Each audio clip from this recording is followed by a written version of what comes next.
Kuda ng kuda, sila'y di mapigilan. Talak ng talak, di rin mapagsabihan. Kaya yan na, ginawa ng podcast, ang Tambalan! Hey! Tambalan na! Welcome to another episode of the Tambalan Podcast, a Spotify exclusive. One of our favorite theme partners sa ating podcast, yung mga rags to riches na story. Oo naman. Oo, nakakatuwa yung ganun kasi pwede natin silang mabudol. Pwede natin silang kaibiganin muna. Oo, true. Binibefriend talaga namin. Oo yung naman. Alam namin nagsimula sa hirap, Yan. tapos biglang yumaman. Correct. Alam natin na nung time na naghihirap sila, kasama nila yung tambalan, di ba? May dahilan tayo Oo. para mambudol. Yes, di ba? Sino kaya ang mabubudol? Ano kaya ang kanyang kwento? Mula sa Mahiwagang Burnay. Mahiwagang Burnay. Mahiwagang Burnay. Ang kwento.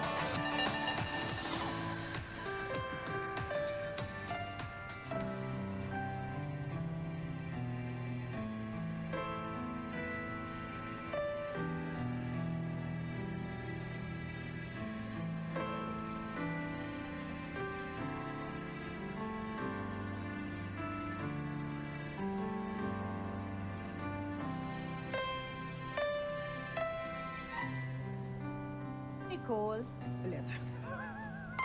Wala pa palang mic. Mamadali. Ikaw. Take 2. Dear Nicole and Chris, itago niyo na lang ako sa pangalang Ella, 38 years old, at nagtatrabaho dito sa New Zealand. Hindi naman sa pagmamayabang, I can honestly say that I am living the life that I used to just dream before. I think common na ang istorya ng buhay ko pero naisipan ko pa ding ibahagi. Baka sakaling may ma-inspire sa kwento ko. Construction worker ang tatay ko. Kitang-kita ko kung paano siya magbanat ng buto para may mapaipakain sa amin.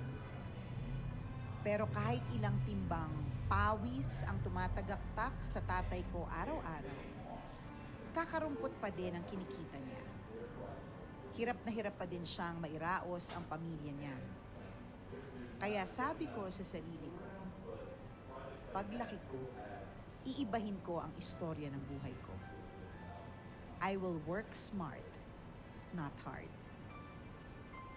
After kong graduate ng high school, nagtrabaho ako sa call center kung saan tinatanggap kahit hindi nakapag-college. Hindi ko halos ginalaw ang sweldo ko sa loob ng 5 taon. Maliban sa mga kailangang gastusan, gaya. Teka lang.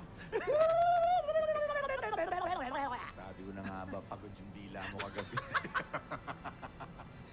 Ano ba yan? Nakakainis. Anong ginawa nyo talaga? Makahila. Pagod na pagod yung dila mo. Nakabuhol pa, partner. Alam mo na, pag gabi tik-tik ako, di ba? Umahaba yung dila ako, naghanap ang buntes. Charot. Anyways, take 2. After kong graduate ng high school, nagtrabaho ako sa call center kung saan tinanggap kahit hindi nakapag-college. Hindi ko halos ginalaw ang sweldo ko sa loob ng 5 taon, maliban sa mga kailangang gastusan gaya ng pamasahe. Necessities lang ang binibili ko gaya ng pagkain. Hindi ako nagbibigay sa pamilya ko. Hindi ko tinitingnan kung magkano na ang pera ko sa bangko. Ang iniisip ko lagi, wala akong pera para hindi ako matempt gumastos. Matapos ang 5 taon ng pagkayod at pagtitipid, I checked the balance on my bank account. At luha ako. Take 3. Okay. Matapos ang 5 taon ng pagkayod at pagtitipid, I checked the balance on my bank account. At maluha-luha ako when I realized na nakaipon na ako ng halos 1 bilyon. Nag-resign ako sa trabaho at ininvest ang lahat ng naipon ko. Kinabahan at natakot ako nung simula pero tinuloy ko pa din. After 5 months, halos dumoble na yung ininvest ko. Ininvest ko ulit lahat ng kinita ko in the next 2 years hanggang lumaki yung pera ko. Halos 2 taon ko nang kasama ngayon dito sa New Zealand ang aking pamilya. Patuloy pa ding lumalago ang mga investments ko. Sinong mag-aakala ng isang high school graduate na lumaki sa hirap tulad ko ay aasenso? Siguro kapag talagang desidido ka nang abutin ang pangarap mo, kahit gaano kataas ito, kakayanin. Keep on dreaming. Kahit katawa-tawa para sa iba, kahit imposible para sa marami, huwag kang mawawala ng pag-asa. Pwedeng magkatotoo ang anumang pangarap kung pagsusumikapan at sasamahan ng dasal. Salamat tambalan sa pagbasa ng aking sulat. Malaking bahagi kayo ng buhay ko kasi noong mga panahong hirap na hirap ako sa pagtatrabaho sa call center. Kayo ang nagpapasaya sa akin. Humugot ako ng inspirasyon sa iba't ibang kwento ng Mahiwagang Burnay. Sana ay mas tumagal pa ang programa ninyo para mas marami pa kayong ma-inspire. Ang inyong tambalanista, Ella.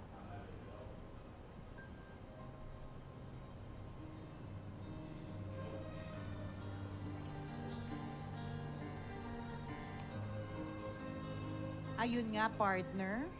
Milyonarya, partner. Ayun na nga. Hinihintay ko lang talaga dun sa dulo ng kwento ng Mahiwagang Burnay na sasabihin niyang malaking parte tayo ng buhay niya. Kasi dun magdedepende yung ibubudol natin sa kanya. Charot.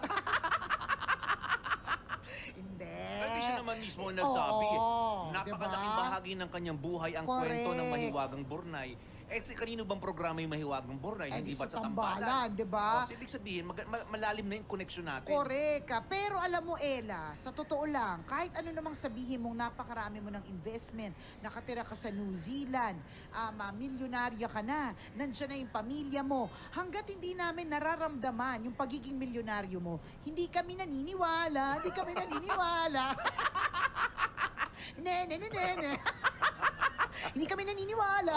Malay ba namin kwento mo lang lahat True. ko? Diba? At ganyan-ganyan kami dati nung uso Nung pa yung... na-scam. Oo.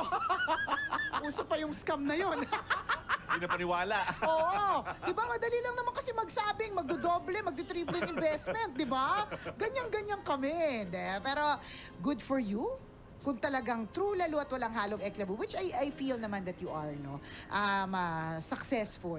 Diba? Totoo, yung sabi mo dun sa una, hindi naman common yung kwento. Ibig sabihin, it's not something that we have, that we are reading for the first time. Hindi eh. Madami na rin kaming nabasa na kwento ng ganito. Pero every single time, kahit alam natin ang kwento ay rags to riches ulit, di ba?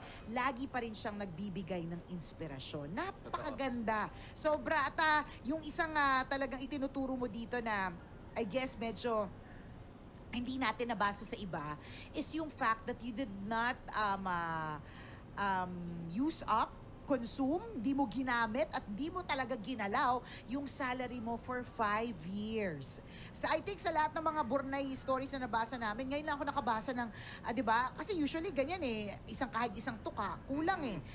Kulang lagi. So syempre, galawin natin, total naman. Perang pinaghirapan, para sa tong perang to, kung di naman natin gagastusin, di ba? Laging ganun eh, laging ganun yung thinking. Pero ikaw, di ba, ang mindset mo, yung mindset ng mga mayayaman, di ba? Yan yung mindset ng mga negosyante eh. Hindi sila yung talagang gastos ng matindi. Pero question, work. saan ka kumuha ng pera mo?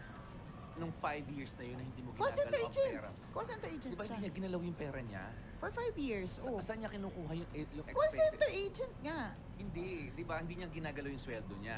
Hindi niya ginagalaw. So, Kaya kumukuha lang siya for pagkain daily lang. expenses, daily pagkain, hindi nga din siya bibigay sa pamilya eh. Wala siyang pakialam kahit may sabihin silang masama. Kung ano ko, may trabaho, hindi mo lang makatulong sa bahay. Oo. Bumibili ng pagkain, kanin niya lang. Nagsabaw nga, isang mangkok lang para kanya. Hindi ba lang umambag sa kuryente? True. Di ba naliligo, hindi umambag sa Oo, tubig? ganon. Electric pan, hindi bumili ng sarili electric pan. Correct, ganyan. Di ba? Ginagamit ko electric pan namin. Feeling ko ganun eh. Yung talagang Diba? tinipid niya talaga ng husto. Hindi niya talaga ginalaw. Siguro kung kailangan, hindi niya nakwento yung mga iba. Pero yung mga ganun. Pero talagang, ibig sabihin mo lang kahit anong klase ng luho. Yun, I think that's it eh. Kasi, nang ibig sabihin niya, hindi niya ginalaw. oo, nang ibig sabihin, hindi niya talaga ginalaw at hindi niya tinitingnan. Di ba, kalahin mo, paano kung pala na ano ka na pala, phishing scam, di mo pa alam. Di ba? Bankrupt ka na pala, hindi mo Bankrupt ka na alam. pala, hindi mo pala alam. Pero doon ako na natuwa na parang kakaiba yung thinking niya eh. Na parang, sige, hindi ko talaga to gagalawin. Kukuha lang talaga ako, mag-withdraw ako. Siguro pag nag-withdraw siya partner, hindi niya titignan yung available balance. Nakapikit siya, available balance na. Pikit lang ako ha. Ayoko makita, diba? Kasi gusto niya siguro ma-surprise. Yun yung kanyang thinking eh. Ang goal niya, makapag-ipon ng malaki. And syempre, partner, kasi kapag ka nakikita kasi talaga natin yung pera natin, let's say, kunyari, may ipon ka, kunyari, yung mga madadali lang, 5,300, kunyari. Di ba? Pag nakita mong 5,300 yun, may isip mo, ay, deserve ko naman yung 300, anuhin ko na, gastusin ko. O kaya, ay, pwede ako magtala ng 4K. Anuhin ko, gastusin ko yung 1,300. Diba? Ganon. So siya, ito na-imagine ko talaga si Ella, pag nag-available balance na, hindi talaga tumitingin. Naka-blindfold siya habang nakapila sa ATM. Sa true, di ba? Oo. I'm sure yung mga Kabisado tao. nga niya yun eh. Oo, alam Na niya yung nakapikit. numbers, Oo. correct, ganyan. Kasi nga, kasi talagang kapag ka nakikita mo yung balance, dalawang bagay lang yan. It's either ma-encourage ka na mag-ipon pa, hindi ko to gagalawin kasi gusto kong palakihin siya ng palakihin. Or, di ba, yung mindset na, I deserve this, you only live once, di ba? Para saan pa ng pera, kung di naman gagastusin mo. So, I guess yung mindset niya talaga is palakihin, Yes. di ba? Ang galing eh, ang galing talaga ng ganon. Correct, di ba? Nakita natin mga kaibigan na we see the different kind of mindset ng isang taong gumagastos at ng isang taong gustong mag-ipon. Di ba? Yun talaga yung bottom line eh. Doon nagkakatalo ang mga tao sa mindset. Tama. Ordinaryong empleyado, hindi naman pang malakihan talaga yung sweldo niya eh. Di ba? Hindi naman pang CEO level yung swelduhan niya na kumikita ng 1 milyon, 2 milyon, 3 milyon isang buwan. Di ganon. Ordinaryo kagaya lang natin. Pero Tama. yung mindset niya, mag-iipon ako.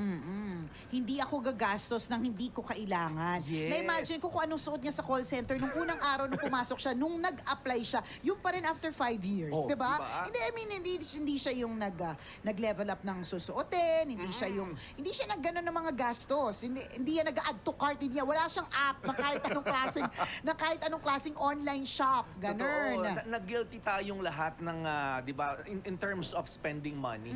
Di ba, kunyari, nagkaroon ka ng 10,000 ngayon, pagpalagay, natanggap mo Christmas bonus, meron kang 15,000, 20,000 ngayon. Di ba, ang thinking ng isang ordinaryong tao, pangkaraniwang mamamayan, saan ako gagastos? Oo, Saan ko correct. dadalhin yung 20,000 ko? Teka, makapagpa-parlor nga kasi deserve ko naman to. Tama. Teka, bibili ako ng bagong cellphone kasi pera ko naman to, pinaghirapan ko ito. At wala din namang masama doon, Walang masama. Walang masama Tingnan lang kasi natin. ganun kami. Yes. Walang masama at hindi kami masamang tao kung gusto namin gastusin yung pera namin. Yes, Oo, so we just ganyan. want to highlight the difference In the yung mindset. mindset ng isang nag-spend at isang tao na may Nag-iipon. willingness to invest. Not to save, actually to invest eh. Correct. Nag-start lang siya mag-save para magkaroon ng investment. Yes. Diba? So, Nag-invest eventually. totoo. Itong tayo, di ba nagkakaroon ng 25,000. Hindi pa nga natin natatanggap yung 25,000 na bonus. Nakakompute na siya kung paano natin gagastusin. Pabayad ng Totoo. renta, pambayad ng utang, bibili ng bagong cellphone, bibili ng bagong damit, pangregalo sa mga inaanak, bibili ng Tama. papaparlor. Ubus na yung 25,000. Di ba? Compared sa isang taong talagang sinacrifice niya. Teka, yung 25,000 na matatanggap ko ngayon, hindi ko gagastusin. Hahayaan ko lang siya sa bangko, mag-i-interest ito. And pag lumaki na ito, saka ko siya i-invest. Yan. Di ba? Yun yung difference, mga kaibigan. Correct. Saan ka doon? Oh, doon Diba? doon tayo sa gumagastos. Oh, doon tayo sa bakit? gumagastos. So, Oh, edi ikaw na, Ella. Ang galing mo. Di ba? yun yung sinasabi na... Nagalit kay Ella. O, edi ikaw na. O, edi pang malakasan ka ngayon. O, di ko O, edi bida. bida-bida ka. Sana Hindi next time galit. mag-franchise ka na ng Jollibee. Bida ang saya, di ba? Nagalit. Huwag ka magkaiba ng mindset. Huwag ka gastadora. Inis na inis. Di, pero ang laki ng difference. Totoo yun. And tingnan mo nga naman, yung difference ng taong nagagastos, yung spending agad yung iniisip, versus somebody na hindi, siya may milyon, ikaw wala. Correct. Pero siya may milyon, pero pangit yung skin niya. Hindi na Kasi alagaan. correct, hindi siya nag-invest sa skincare, rejuvenating kit, ganun. O, di ba? Ano ngayon kung wala kaming milyon? Makinis kami. Matamos ang ilong namin. Nakapagpa-parlor. Oo, nakapagpa-partner kami. nakapagpa-massage, Sorry, na-enjoy yung 5 wala years. kaming lamig sa likod. Diba? Diba? Kanya-kanya mindset. Totoo at naman lahat tayo eh. napatanong. True, Ngayon, lahat oo. kami napatanong sa sarili namin. Hindi ko pa rin pinagsisisihan yung kutis ko, partner. Nagumastos ka. Guilty, di ba? Nakakalurky. Correct. Because skincare is also an investment. Oo, pwede din. diba? Totoo naman. Kasi nga mindset eh. Diba? Totoo eh. Ang mindset nitong si Ella, ipon-ipon. Ang investment na naiisip niya, pera lang. But there are some people, I'm sorry, skincare is an investment. Diba? Looking good is an investment. Ganon. Kanya-kanyang success. Ano, ikaw lang successful, Ella? Akala Galit mo, kay Ella. mukha ka mayaman, ganon. Oo, ganon porke naka-New Zealand. Nasa New Zealand, mas matataba yung mga baka ninyo. Minamata mo na yung Pilipinas porke mahirap lang ang Pilipinas. Ang dami sinabi. Mindset. Tingnan mo, difference in mindset. May ganun eh. May ganun eh. Yung parang yumaman lang ang yabang na. Hindi naman nagyabang si Ella eh. Oo. Pero yung ibang mindset nila, yumaman lang ang yabang na. Akala mo kung sino Akala na mo na kung sino. bida-bida. O, di ba? Porke nasa New Zealand. Porke mas mapuputi yung mga baka nila. Ano? Mayabang na. May ganun na mindset ha. Pero may iba din na mindset partner. Speaking of mindsets na, ang galing naman ni Ella. I want to be like her. So, diba? alin ka doon? Kanina, dalawa lang yung pipilian natin na mindset. Ngayon, tatlo na. May Apat kasama na nga ng, eh. may kasama ng may crab mentality, di ba? Alin ka doon? Iwan namin yung tanong na yan. Anong mindset ang meron ka? 'Di ba? Yung meron ng mindset ng pa-crab mentality. Totoo, that's also a mindset ha. Instead of ang mindset is, wow, nakaka-inspire, pwede pala yun na na mag-ipon, hindi ko ginagalaw. At yung sinasabi niya, hindi natin alam. You have to be careful also. Siguro si Ella isa sa mga naswerteng in 5 months, dumoble investment niya. Medyo, medyo delicate yung mga ganyang investments kasi marami pong scam. So let's be careful na hindi all out. But I guess sabi nga ni Ella, di ba, I will not work hard. I will work smart, di ba? So, naging smart siya about it. So, yung pagdating sa mga investment, maging smart about it. So, may mga iba na, ay, nakakatuwa pala. Kailangan pala mag-invest para dumoble, para lumaki. Tapos pag lumaki ulit, invest ulit sa halip na mag-spend. Pero may iba, ang yabang naman porque marami ng pera. Ganyan yan eh. Nagsimula lang naman din kami niyan. Lahat mahirap lang kami. Di ba may ganon? Akala mo na kung sino. Makaasta, akala mo kung sino na. Makapost, akala mo ganon. Di ba? May ganong mindset. Di ba? Pero hindi ka naman inaano nung tao. Nagkataon lang talaga na sadyang yun yung meron siya. At may magagawa ka ba kung may platform siya na pwede niyang i-share yung kanyang mga naging success, di ba? Correct. Kanya-kanya talaga ng mindset. Yun yung bottom line talaga. Doon nagkakaroon ng difference ang bawat tao because of the mindset. So ngayon, napatanong tayong lahat, alin ka doon ka bisyo? Kung gusto Correct. mo maging kagaya ni Ella, diba, na yumaman because of that kind of mindset, pwede mo maging inspirasyon ito. But if you have this kind of mindset that you're always a victim, mahirap kasi ko eh. Wala, ganito na talaga na yun ako, eh, tatanggapin hanggang ko dito na lang. Hindi ko kayang mag-aral, hindi ko kayang maghanap ng magandang trabaho, dito na lang ako sa bahay. That's your also kind of your kind of mindset. Oo, and I think sa totoo lang din naman, we cannot say na only this mindset is correct. 'Di ba? Ito lang yung tama, si Ella lang yung tama, hindi din naman. Depende kung komportable ka sa ganyan klase ng mindset, correct. May naghihirap ka. may mga iba na hindi na doon sa naghihirap, doon sa chill lang. Kasi syempre partner, 'di ba, sinasabing natin kapag ka kumikita ang isang tao, may kaakibat ito na dagdag na responsibility. So, dahil may kaakibat na dagdag na responsibility, syempre nawawala doon yung chill ka, yung stress-free ka, aligaga ka lagi, 'di ba? Always wanting for more, 'di ba? Laging ganun yung eksena mo, 'di ba? Pero may mga iba na ang gusto lang nilang mindset, chill lang. Okay na kami dito, okay na ako sa ganito lang, 'di ba? At least hindi ako problemado. At least kapag ka isa lang ang kwarto ng bahay, mas maliit din ang expenses. Compared to 5 yung kwarto sa bahay, mas malaki din yung expenses, di ba? Nagdodoble at nagtitriple. Ang sigurong masasabi lang nating hindi tama yung mindset kapag ka yung nagpakatamad na. Yan, di ba? Kasi ito yung pinag-aasapan natin, partner, sa ating podcast. Kasi this is something na talagang, okay pala, no? Pwede palang gawin ite. Ganun. Correct. So, itong kwento sa atin ni Ella ay can be a story of inspiration. Doon sa mga ang mindset ay yumaman din. Tama. Pero it could be a story of envy. Oo. Kung ang mindset mo ay 'di ba yung ay bida-bida kasi siya. 'Di ba? Yung walang goal kundi magkaroon lang ng na manatili ng may magkaroon lang ng crab mentality. Correct. May so it's a ganun story of envy for you. Tama. Correct. Ah. Correct. Tama. Pero for others, it's a story of hope. Inspiration. Na pwede pala yun. O kaya yung mga anak ng constru, 'di ba? Constru yung tawag namin eh. Constru. Yung mga anak ng kasi minsan nung mga dalaga pa kami, nakakatawa pag may mga 'di ba, construction. Tapos minsan meron talagang mga ilan-ilan, may pa isa-isa talaga siyang maitsura. Sasabihin talaga inano mo talaga. Sasabihin talaga. Kinilatis mo talaga no? Minanmanan mo, binantayan mo. Hindi naman. Sasabihin ng mga friends ko, ay, pwede yung constru. Constru yung tawag namin. Anyways, so meron dito mga nakikinig, nanonood sa ating podcast na anak ng construction worker, anak ng constru na nagsasabing, ay, parang kwento ko to Pwede pala yun. Posible pala to. At high school graduate lang din ako. Hindi ako nakapag-college. Tingnan mo kung gaano kabongga, no? Alam mo, minsan, ganyan katalinhaga yung yung life natin eh. Parang, yung mga iba, nagpapakadalubhasa pa sa pag-aaral. Sobra sa pag-aaral nila. Pero hindi sila yumamang. Katulad ng mga kagaya ni Ella na hindi naman nakatapos. 'Di ba? Pero yumaman ng bongga tapos nadala pa yung buong pamilya sa New Zealand, 'di ba? Parang mas matamis yung hangin, gano'n. Mas may tamis yung hangin. Pwede mo lasahan. Oo, parang gano'n. Parang mas mabango kasi matamis, mas malinis kasi. Yung gano'n, merong ganyan napakatalinhaga talaga ng life. Pero let's just go on living it.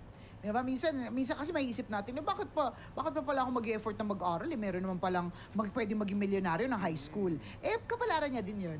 Diba? Iba din yung kapalaran mo. So, kung may pagkakataon ka na mag-aral, I'm sure si Ella, kung may pagkakataon mag-aaral din naman siya. Kaya lang wala kulang sa budget. Kung ikaw meron, wag mo din namang sayangin. Wag na, speaking of mindset, wag naman din ang mindset mo is, ay, hayaan na lang natin. Kasi pwede naman pala akong yumaman kahit hindi ako napagtapos. Kasi hindi. Yung kapalaran correct. Diba, tingnan mo yung mga taong yumaman sa loto. Diba? True. Tingnan mo, may mga kakilala nga ako Pag tintinig ko lang, nanalo sa loto. Ayaw nagpapa-anonymous lang pero alam na naming lahat. Nananalo, oo. Ganyan. Kasi biglang nagbago ang buhay. Ng bahay, may gate na yung bahay nila, partner. Tapos malayo yung gate doon sa pinto ng bahay nila. Ay, ibig sabihin Kasi iba may gate pero dikit lang. Correct. Nag-gate pa po kayo. Pagkatapos ng gate, pinto agad, di ba? Ipagbukas sa pinto. Oo, correct, di ba? Ito malayo kasi ibig sabihin, may correct. Double door. Oo, double door. Mataas. Oo. Mataas, parang kalagati ng pinto ng simbahan. Oo, ganun. Dati diba? hindi naman ganun yung pinto. Saka, ko sila pag ganun. True, diba? So alam mo talagang may pagyaman na. Oo. Ayan ba yung yung nakita ko din, partner, may sarili na siyang kalembang. hindi na sapat para sa kanya yung kapag ka nagtatawag siya ng kasambahay meron siyang bell. Kalembang na. Ay, yumaman na talaga. Ay, dati hindi naman gano'n. Oo. Hindi, pero alam mo, nakakatuwa yung mga gano'n. Kailangan Yung mga namin nanalo sa loto. Talaga ba? O diba? Nakakatuwa din yung talaga, in fairness, whenever you hear stories about that na in whatever way, sana it's the right way. For example, yumaman dahil sa loto, hindi yumaman kasi kumabit dun sa gobernador na may asawa naman. May alam din akong ganon, partner. Ang yaman na din bigla. Parang isang gobernador? Oo, hindi. Naging syubet ng isang gobernador. Oo. Iba pa to sa kwento nung kumabit sa congressman. Iba pa yun. Basta ito, yung kakilala kong yan, partner. Hindi naman kami masyadong close, pero balita ko lang din. So, pwedeng chismis na talaga ito.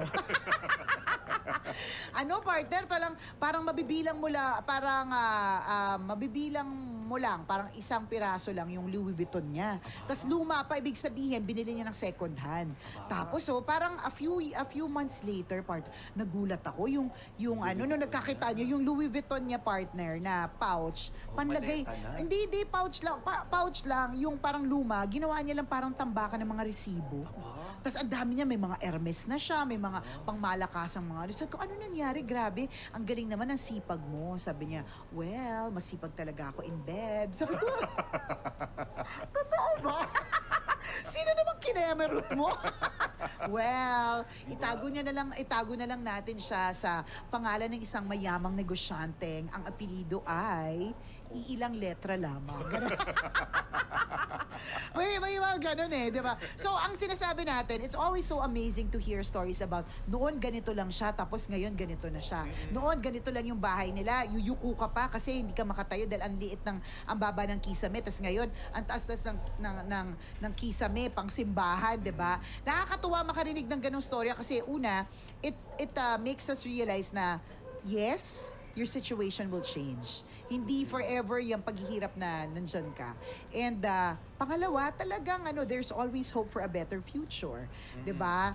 And pangatlo, na kapag ka nagsipag ka talaga, nag-effort ka talaga, pagdasalan mo talaga, mapupunta ka talaga sa mas magandang sitwasyon. And apat, 'di ba, kapag ka nagdasal ka talaga ng bonggang-bongga, if it is meant for you, it'll be given to you, 'di ba? Sabi nga, ask and you shall receive, 'di ba? Yun yung sabi ni Lord, 'di ba? Pero sana Matthew 7:7. yan. Ask and you shall receive. Yan. So, yung eksenang gano'n na nagbago yung buhay, sana yung sa tama. Yan, yung nanalo sa loto. Tama din yan. Tumaya ka, di ba? Pero yung sumubet doon sa alam mo namang may pamilya, ganyan. Yun yung medyo hindi. Pero bahala kayo kung yan yung mindset ninyo May magagawa ba kami, di ba? Ginawa mo na Di ba? Sino ba naman kami para pigilan Correct. ka? At saka masaya ka naman dyan, di ba? Araw-araw, bonggang-bongga yung mo. May kakilala nga ako, partner. Ito na Talaga, naman. Pagpasok ng clinic, ang bill niya umabot ng 300,000, 400,000. Totoo, mga ganon. Sabi naman, saan kumukuha ng pera para linggo-linggo siya nasa clinic? Oo, di ba? Totoo. Para kunyari magpabanat ng mukha. Correct. Magpatusok sa ganito, magpaliit ng ganyan, di ba? Magpakapal ng ganon, di ba? Malami binayaran 350,000 doon nung araw lang na yun. Oo, cash ba cash? Cash. Oo, taray. Tapos babalik pa daw yung next week kasi Oo, may may panibagong papagagawa na naman. Oo. So, magkano na naman yung babayaran niya? Ay, mas malaki next week. Oo. So, isipin mo, saan siya kumukuha ng pera na parang pag bumalik ka ng 4 na beses sa isang buwan, milyon yung babayaran mo. Correct. Oo. Saan ka kumukuha ng Saan ang pera? ng bayad? O saan daw? Alam na. Chismos. Charot lang, invento lang. Yan kasi, alam nyo kaya kayo nakinig kasi gusto nyo yung mga ganyan chismis. Joke lang yan, invento lang yan. Pero ang gusto nating i-highlight dito mga kaibigan, pwede kung ano man yung a way of improving your life. Di ba? Kumapit, bahala ka. Hindi ka namin husgahan dyan. Hindi ka husgahan pero we do not support it. Yes, di ba? Kung anumang paraan kung bakit ka yumaman ngayon, kasi inisip ko kapalaran mo yan, mas inspiring pa rin yung taong alam natin pinaghirapan kung bakit siya yumaman. Correct. Yung may istorya, yung may istorya ng talagang matinding paghihirap. Kasi lahat tayo pwedeng yumaman in many ways di ba? Totoo. Pero ang gusto nating i-highlight dito, nakaka-inspire yung taong yumaman dahil pinaghirapan niya yun sa tamang paraan. Tama. Just like the story of Ella. Correct. Diba? Na napakaganda. Yes. Thank you, Ella. Story of inspiration. Nakakatuwa yung mga eksena mo ng pag-iipon. Yun din yung isa talagang hopefully nag-inspire sa mga tambalanisa natin. Hindi man katulad ng ways mo na talagang hindi tumitingin at hindi talaga ginalaw. Pero yung talagang yung marunong sa self-control. Yan yung bagay na wala tayo minsan Kasi tayo, parang sige, gastusin na natin. Which para sa akin wala din namang masama doon kasi totoo naman wala namang assurance ng tomorrow. Hindi naman natin alam na kung meron pang bukas, 'di ba? So what we all have is today.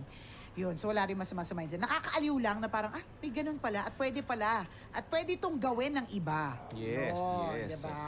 Parang ang nangyari sa buhay ni Ella, hirap muna bago sarap. Kasi yung iba sarap. Correct. Tapos naghirap. Oo. Naghirap na talaga ng bongga. Oh, well, anyways, Ella, thank you very much for sharing your story with us. At hindi hopefully, for sure, di ba? Marami ang naantig at marami na-inspire at marami rin natuto sa kwento mo. Diba? At kung ikaw, Kabisyo, feeling mo, mas pangmalakasan yung kwento mo, diba? Mas bongga yung rags to riches story mo. Pwede mo kami Pabugin mo si i-email. Ella. Pabugin Ikaw, mo, kabila diba? dito. Sa true. Diba? Gusto mo, 5 franchise mo ng Jollibee, di na ang saya, diba? Pwede mo kami i-email. Send your stories at... Mahiwagang Burnay Story @gmail.com. Mali mo kwento mo na ang ating pag-uusapan sa mga susunod na araw. Kaya send mo na yan, Kabisyo. Muli ako po si Nicole Ayala. At ako naman si Cambio King Chris Chuper. na nagpapaalala.